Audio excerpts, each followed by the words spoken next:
I get to it first, I got you mad. I get sad when I get to it last. Get it that I'm never going back.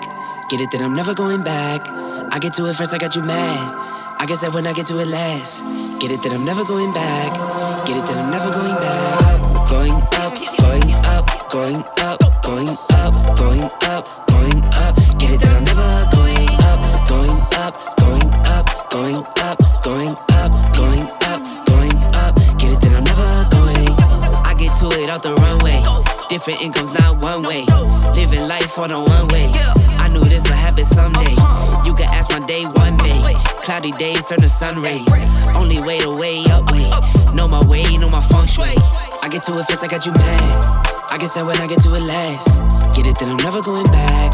Get it that I'm never going back. I get to it first, I got you mad. I get sad when I get to it last.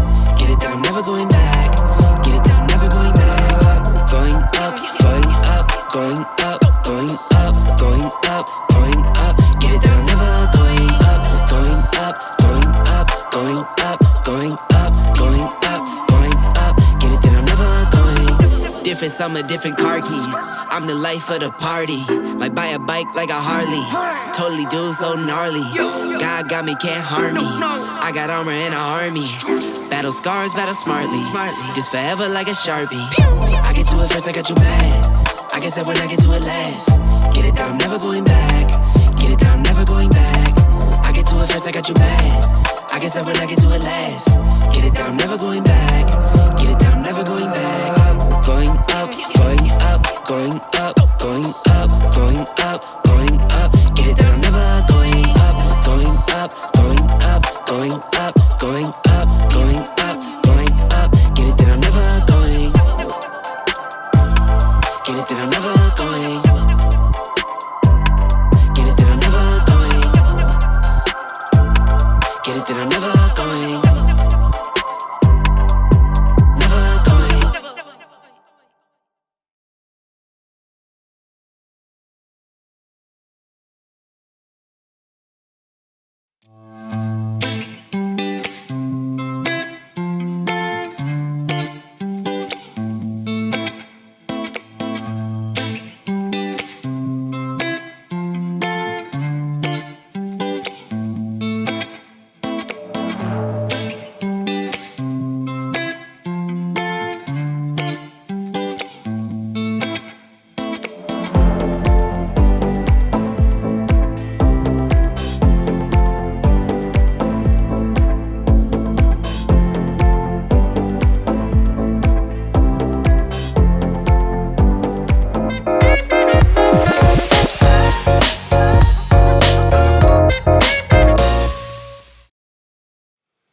Hey, how's everybody doing? Welcome to the session. I'm actually live, so this is actually pretty cool. I hope everybody is doing well. Happy New Year to all of you. Super pleased to be able to do this test broadcast. So it's a test. At the same time, wanted to do an end-of-year wrap-up and kind of talk a little bit about some things that I've seen and kind of go from there. So everybody can let me know if my audio sounds okay. Looks like my stream quality's decent. Well, at least hopefully. We'll find out in a moment. So Happy New Year again to everybody. Welcome back to the channel. For those that are new, I hope you get a chance to see this. If it's live, if not, that's okay. Welcome SoCal Engineer, Broadcast Engineer, and welcome to anybody else that might be watching. So it's been a crazy year for 2020. And so hopefully we'll see how things go here. It sounds like I'm hearing my microphone's a little bit low, but let's see if that helps a little bit. Okay. Let me know. Oh, there we go. Awesome. Sweet. Thank you, Marcos. Appreciate it, man.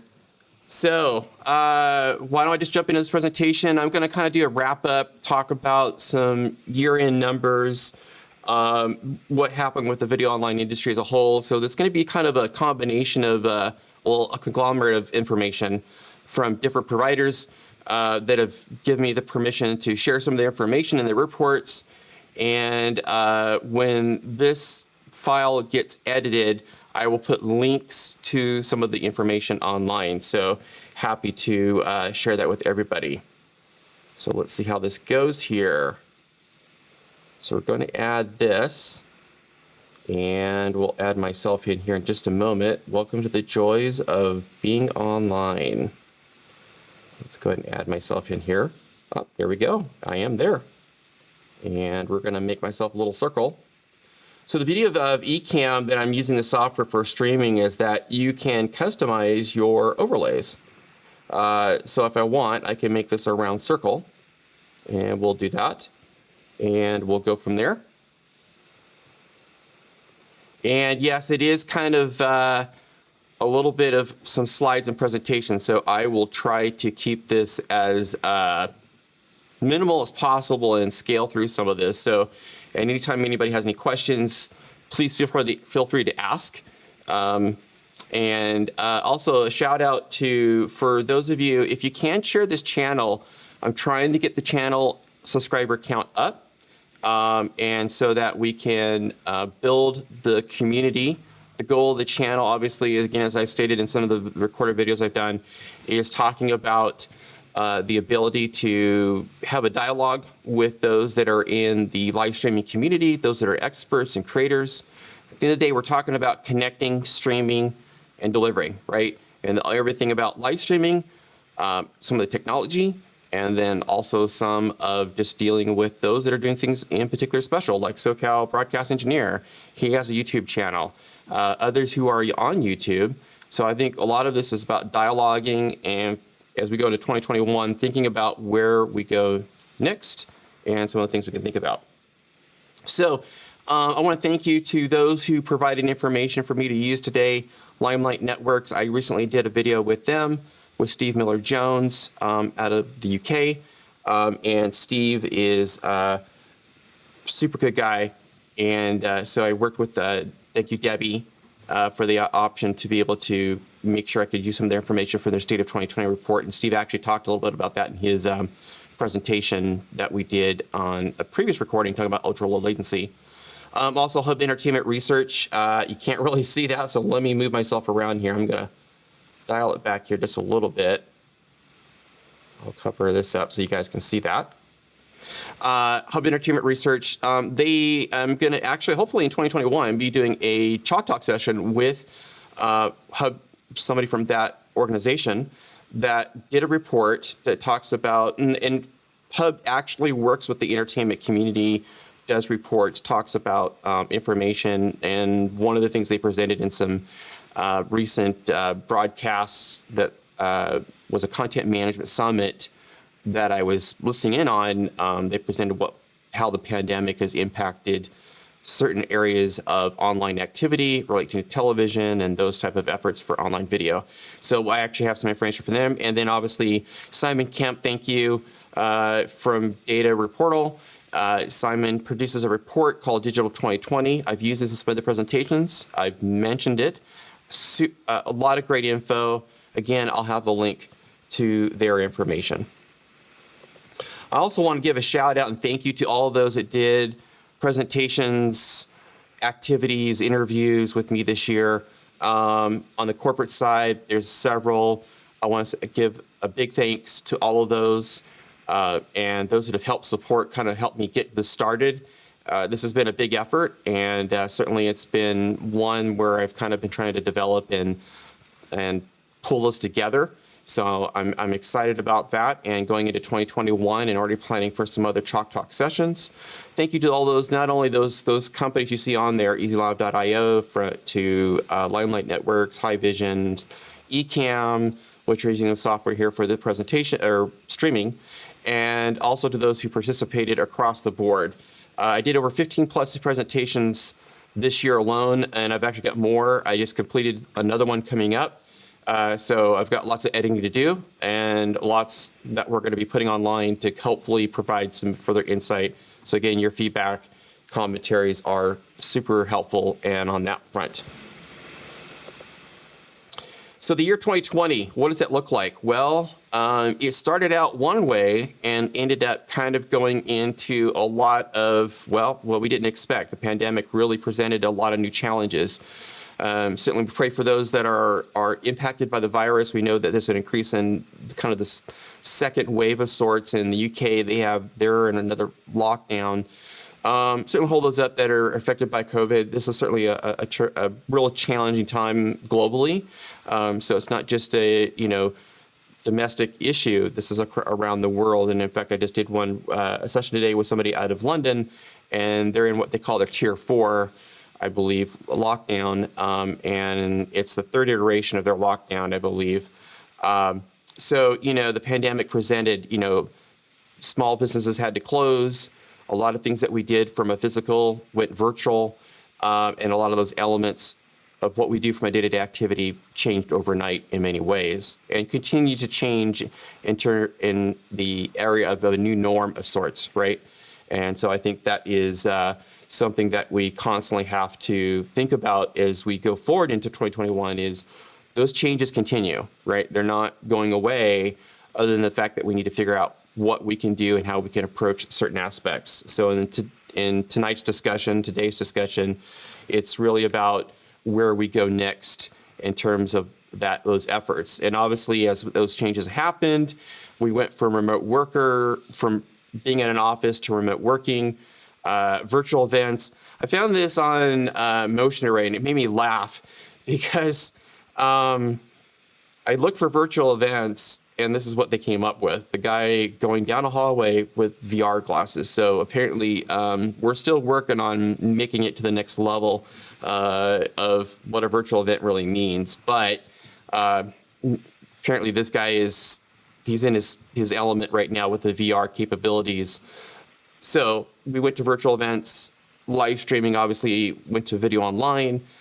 That was true for churches, for nonprofits, and for many organizations and events, convention centers and everything closed down, and we went virtual in many ways.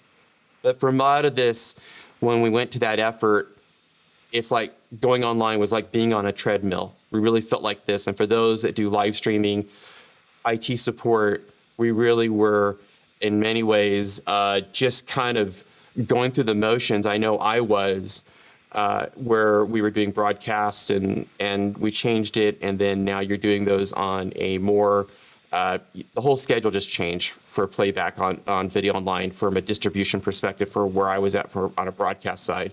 So, it was kind of like one of those areas where it just kind of hit. And we continue on that treadmill, I think, in video online, but hopefully in 2021, we're going to get a little bit more better, and hopefully find some ways we can be more innovative, and I'm hopeful for that, and hopeful that we can get past this point of the current conditions we're at and get everybody well and safe.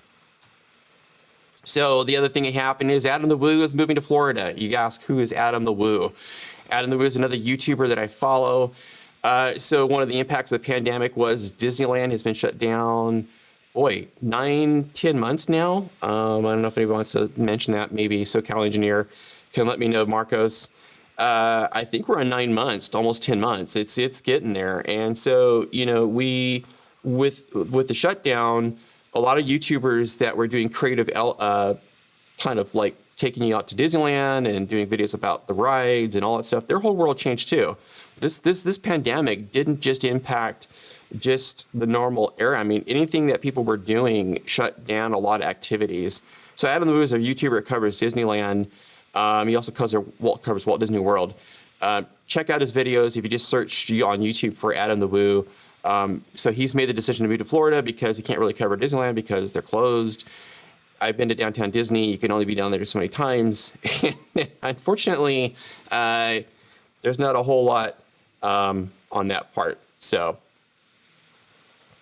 okay. So where do we end up in terms of streaming media, and where do we go from here? So there's a few areas I'm going to jump into. Where did we end up, and where are we going from there? And SoCal Engineer just said, too long. I take it you mean Disneyland, right? So we'll bring him up on here online. Yes, Too long is right. Absolutely. I totally agree with you. So as far as the state of streaming media, there's a survey of the live streaming community that's done as a whole for Streaming Media Magazine. And then there's key data findings and other areas that we look at in terms of challenges and where that's going. So in the survey of the community, what was kind of they did a report here recently, and the state of the streaming media was from a conference we had a couple months ago for Streaming Media West, which typically would be held in Huntington Beach in, I think, the August timeframe. It got moved to a virtual event in October. So they asked a question to the live streaming community. These are people that are in the broadcast area of the business, distribution, live streamers, a variety of sports, a lot of different areas, elements of the community, providers, and other people that are involved in that process. So what was some of the things that they looked at? Well, they asked questions of everybody in terms of video streaming and other services impacting future planning. And so the key areas was, where do we need to go, right, in terms of this new area of the new norm we're working on. So moving to the cloud was one. Reliability needed to be key to the efforts that we're doing for live streaming and video online. And really software is defining the future of where we're at in terms of what we're using. And obviously the internet rules, right? The internet is an area of where that's our kind of infrastructure in terms of a broad scope of delivering on what we do. So the survey, when everybody came back, the number one item obviously was the cloud, right? Flexibility was a key driver for the cloud. That's the reason why people are looking at the cloud. And when we talk about the cloud, we're talking about these are things like Microsoft Azure, AWS, or Amazon services with their infrastructure.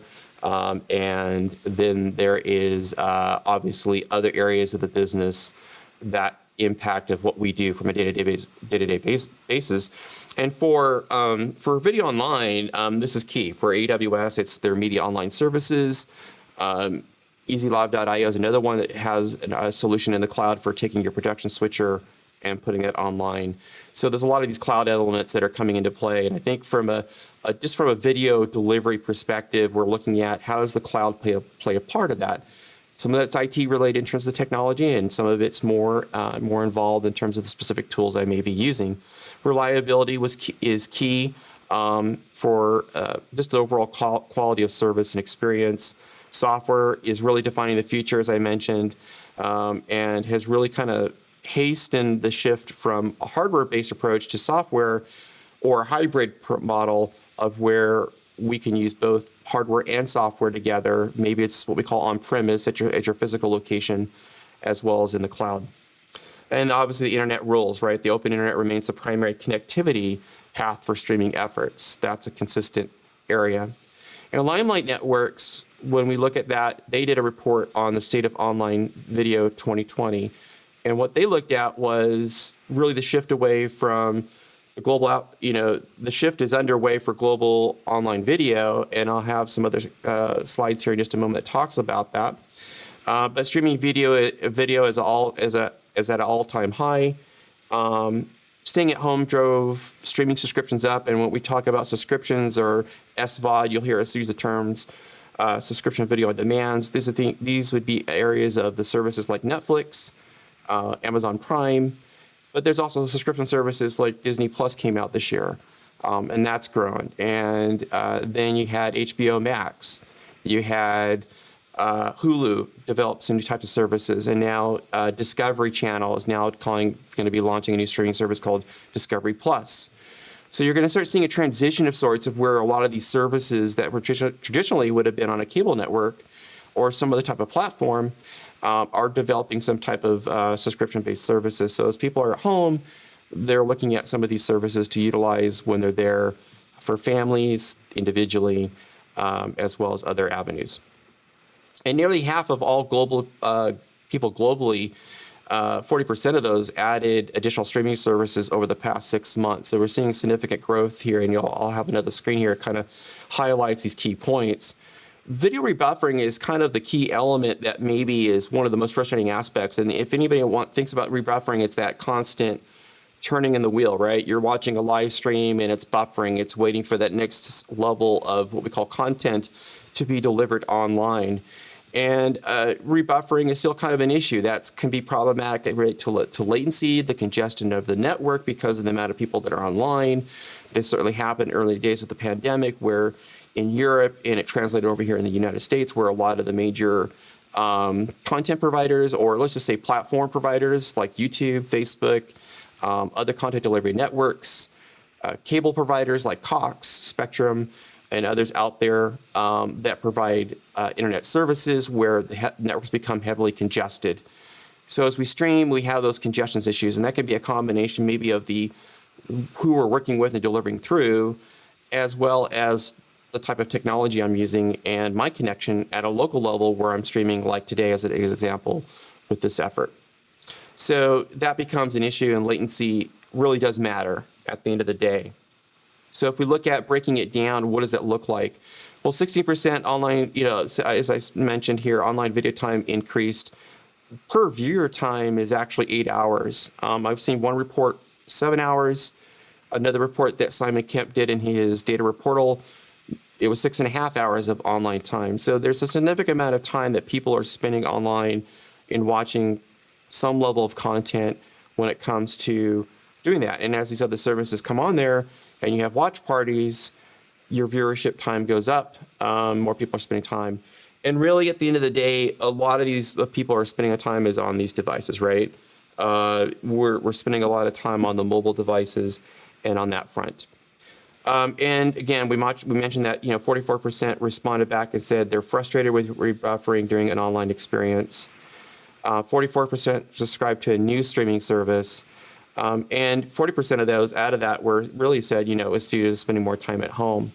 And latency does matter, right? People are willing to stream a live event if it's not delayed, right? If there's no technical issues. So it's really important as we go into 2021 to think about where we go next, right? And what do we do? So in Simon Kemp's presentation, we talked about DataReportal. This is a report that's free, and I didn't give a proper shout out to Simon. He partners with We Are Social and Hootsuite, so I want to make sure and say thank you to them because they're part of that report, and as well as the contributors to that effort that continues on. And actually, hopefully Simon just updated me here just about this week, and today is December 30th. And they're going to be doing an update of this report in February of 2021. So hopefully we'll be able to have an updated set of information, maybe even get Simon on a Chalk Talk session. I'd love to have Simon on if he's a pretty busy guy these days. But the report looks at internet population, mobile phone users, internet users, and social media users. So in terms of the total internet population, I'm not going to go to all these numbers, but when you go back and look at this, the total population today is as it stands, is 7.81 billion, right? Unique mobile users are about just over 5 billion. Internet users over 4 billion, almost, close to 5 billion. And so I think that's the key thing. SoCal, Marcos asked the question, for live events, you mentioned latency matters. Is it only based on interactive elements or even for live events like church service and self-contained shows? That's a good question. I'm not really sure how that measurement was taken, and the survey was done by streaming or by Limelight Networks. Latency does matter, and it's important to the people. I would say for church services, I would say as a whole, I think we can take that as a general assumption that no matter what, we need to think about when we're doing a live stream, whether it's a large commercial business like a major distribution studio network, the church services and other elements of what we do from a live perspective does matter. If people sit there and have some kind of a delay, I think that's going to be problematic.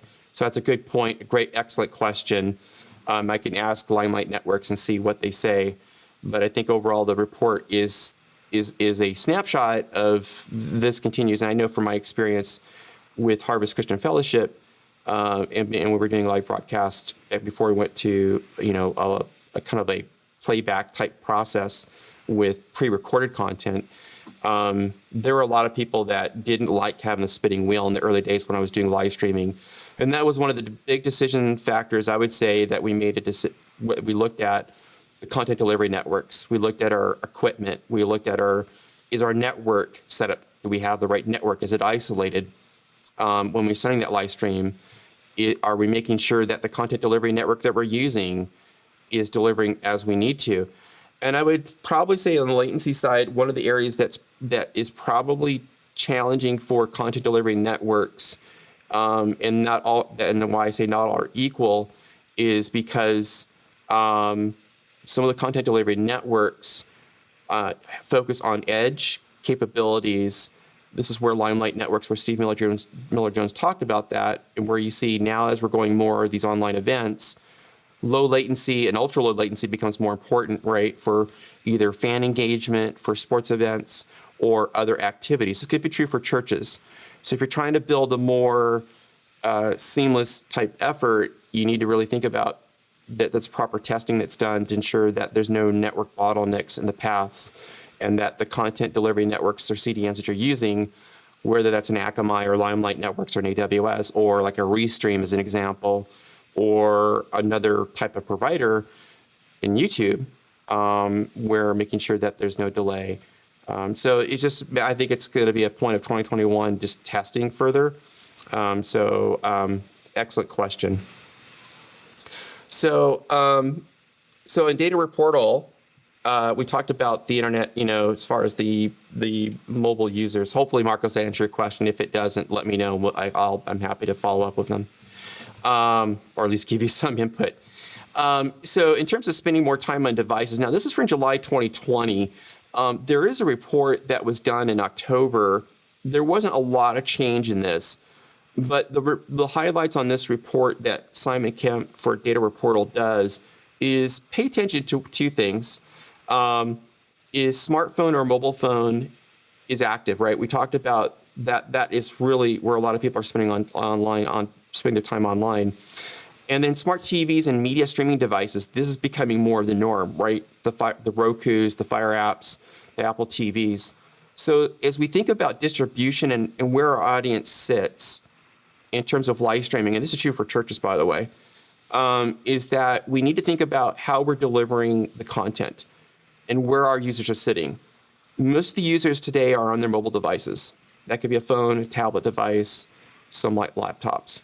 Smart TVs are coming up more and more. I just saw a new type of testing tool that allows you to test your app on certain smart TVs to see if they work, so somebody could watch a live stream. But with the devices of Roku, and I didn't share those numbers in today's because there are so many numbers that I'm seeing, that the OTT type services, as we call them, and that would be Roku, have just mushroomed, right? And so those are another area that we're seeing a lot of people spend time on. Now, I would say they probably are moving around a bit, and we saw some of this in probably around the summer timeframe where a lot of people spent certain times on one area. Once they kind of exhausted their subscription services, they jumped over to another area. And I have another slide that will talk a little bit about that from Hub Entertainment Research. So in Hub Entertainment Research, what they did is just to update a report called Predicting the Pandemic and the Wave 2, and that's where we're at today. So how consumers, they're looking at from the consumer strategy of people who watch entertainment on their TV and those type of devices, as well as other avenues, and we'll jump into some of their information because I think it's actually kind of interesting of what they've kind of developed and what they've been able to gather. Again, they did a similar survey. I don't have a lot of details. They have an age group and demographics they go look at from, I would say, maybe 14 to 15 all the way up to 74 in terms of the age brackets and those type of those areas. So as the restrictions become habits, right, they've impacted entertainment decisions. And perceptions and behaviors have changed, how they've changed since July. Well, if we look at it in terms of the viewing during the pandemic, there hasn't really slowed down, right? It's actually increased. They're watching more TV because they don't go to the theater. We're not really getting out as much because maybe there's a lockdown, right? So as people spend more time in the home because of the restrictions of the pandemic, we do see more of an increase, not decreasing, which was anticipated, maybe that the lockdowns might be less restrictive. And we saw this as things kind of eased up, but as the COVID cases come back in and other additional restrictions come into play for certain states and other hotspots around the world, this becomes more of an area where we're going to see more people continuing on the online area. So one of the other areas that they looked at was, have you signed up or dropped any services? That in terms of drop services, there's a 23% has gone up, and 34% have added service. And what they're really looking at is certain services they might have subscribed to that might have been, let's say, Hulu or another service, or maybe it was their satellite provider. And we're seeing a lot of people cut the cord, so to speak, in terms of their cable service, go strictly on the online for internet. They're not paying for a lot of the TV consumption. And now we're seeing this transition where technology has now really become the forefront of an intersect point of changing the behavior of how people consume the content. So we talk about streaming and looking at those two areas of the business. We're looking at they're probably dropping some of the services they traditionally used and went over, or they just exhausted and say, I was just watching everything on this one platform and I kind of moved over. There's not a lot of information on here, but this kind of gives you a little bit of perspective that we're going to see this, what I call cyclical type process of where some people are on certain services and other people are on others. So which services actually goes to our point? Which service did you drop? Did you add or drop? And I'll jump into this. So you're going to see increases on Netflix, Disney Plus, and Hulu and Prime Video. Where you're going to see a significant drop is what we call vMPVD and MPVD. These are areas of where you acquire the service through an area of like a cable provider, a satellite provider, or those type of general classic services. And that's where you see most of the significant drop in the vMVPD. This would be like Sling. And those services. So Dish acquired, I believe it was Sling or one of the other ones. And there's some consolidation that happened I think started last year or maybe this year.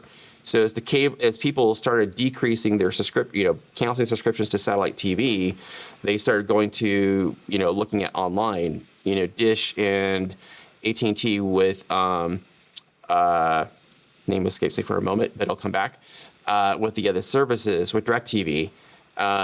They were moving. And so you saw some consolidation in the marketplace. And this is where we see a lot of people that were on one platform and moving to others. And why are they going to Netflix and Disney Plus? Well, it's because it's fresh and new content. They are providing some new options. It's where subscription-based video on demand content, SVODs we call them, are really pushing. And as more come online, you're going to seeing more of this.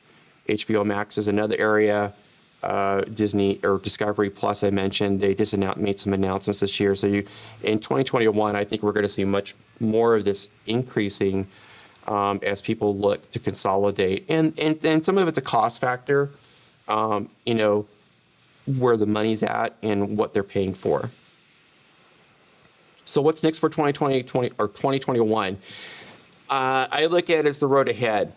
Plan. Right? I think we are in a mode of planning. I think we, in the initial time of, as I mentioned, we were on the treadmill. There was this quick response, this rapid response, hair on fire moment for those who were doing online video streaming, like churches, other organizations, those that maybe anticipated going back to a physical type element, and what I call maybe, or a gentleman does a church digital podcast, Jeff Reed, Phygital, between physical and digital, merging the two together. I think we're going to see more of where we need to plan, right? I think that's going to be just key for us going into 2021.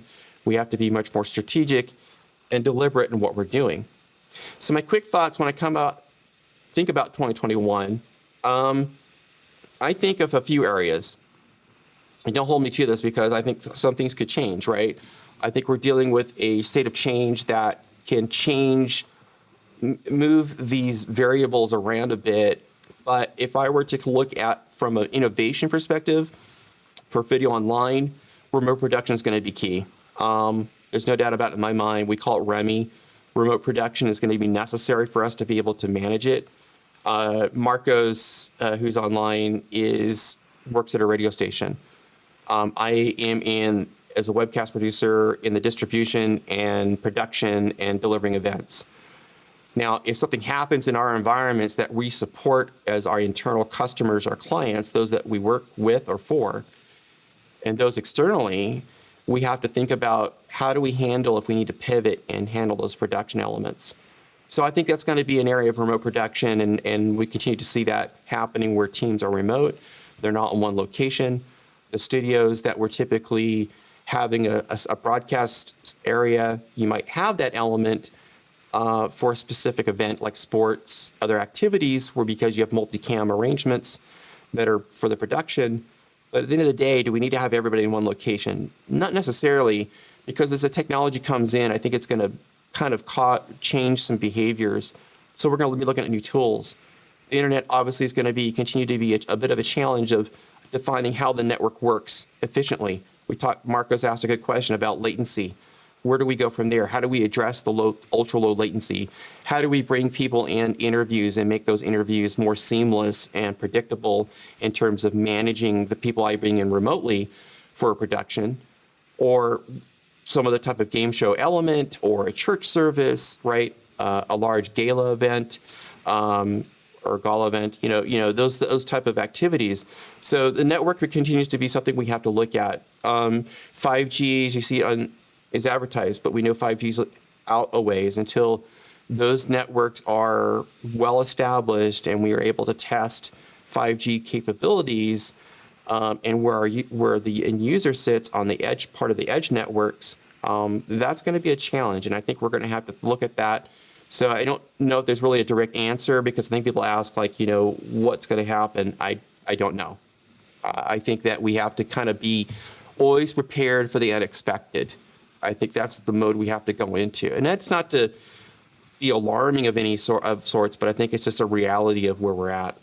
Video and audio is going to continue to adapt and migrate to a more efficient way. And that's where you see technologies like NDI, SRT, software as a service, we call it SaaS. But NDI in particular has become a real popular one with new tech, PTZ cameras, being able to transport. The challenge with NDI is how you take that over the public internet.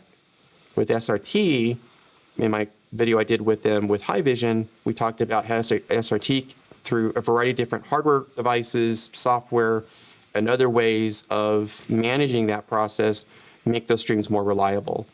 And so that's kind of some of those technologies are going to become more highly valued, and we're going to see maybe some more consolidation of where those technologies are tuned and consolidated in a way that make it more efficient for those of us that are responsible for productions. But if you're doing streaming productions, obviously you got to think about how do I get my video? How do we do this more effectively? For a church, that's important. Do we need to have what we've used? Maybe we need to rethink about our production and what we do for broadcast. And that's not an overnight decision you make, right? That's why I say planning is important, but it's something to consider of how you run your process and how you look at that. Content delivery networks I mentioned, they're the specialists. You want to work with those people that are in the live streaming and delivery business. Limelight Networks, AWS, there's Akamai, there's Fastly. We're now looking at dual CDNs. That could be a Limelight Networks and another CDN. It could be another type of entity that you're using. And why would you use two CDNs? Well, from a larger broadcast, it's because maybe I need redundancy, right? We talked about that. We need to make sure that we're doing the right things to ensure that we kind of not, as much as we can, minimize the risk when we're running these live stream type setup. And that's true for people at a larger level. For the more of the smaller scale where it's a restream or somebody else, maybe it's just making sure that you have a good backup provider, right? A different option to play if something needs to, you need to switch if restream was down or they had some kind of impact, which can happen. And understanding those services that, they're not fail-safe. There are issues that can occur. And so that's something to consider as well. collaboration with tech partners. I've said this in my videos a lot. Your vendors are not just your vendors, they're your tech partners, and we need to treat these people as our partners in the process. We need to think about who we're working with and how we're developing a cohesive relationship of trust and enablement to deliver what we need to do. And that's key in anything that I've always done in my productions, both from a technology perspective, as well as what I do from another avenue when it comes to live streaming, where I use certain technology partners and vendors, as some may call it. But I really thought about that. They really are part of that team, virtually speaking. And so service and support. What happens when we need to renew, upgrade the hardware or software, right? All those become factors in what we do. So we need to have a good working relationship. Education is going to continue to be key. Educate, educate, educate. That's the goal of my YouTube channel. That's the goal that we're all trying to do, right? We're trying to educate and deliver on those avenues of helping others that are new. And as I bring my Chalk Talk sessions and I work with some other people that specialize in one area, give feedback, help us out, help others. Let's in 2021 help educate others, because I think we need to get to a point where we're also helping develop better standards. One of the big things that came up in 2020 in my mind, and I've talked to a lot of internal discussions, is everybody loves Zoom and everybody loves Teams, but let me tell you, those platforms are limited and they weren't built for streaming. They were built for web conferencing. And while it's easy to use those platforms, there's a bit of fatigue that's entering now. So I think we have to really think about what we're doing and where we're going. So I think we need to educate as a community as a whole how we can do and work better. And that software, is it the software or the hardware? Well, it's really both. It's the hybrid model, right? I think it's both of those at the same time. So what are my plans? More to share in 2021, but not yet. So got some things in the works. As I mentioned, I'm working on some Chalk Talk sessions and looking at those avenues of what's next, some other things to come. I'll be able to share soon. So I'm looking forward to that.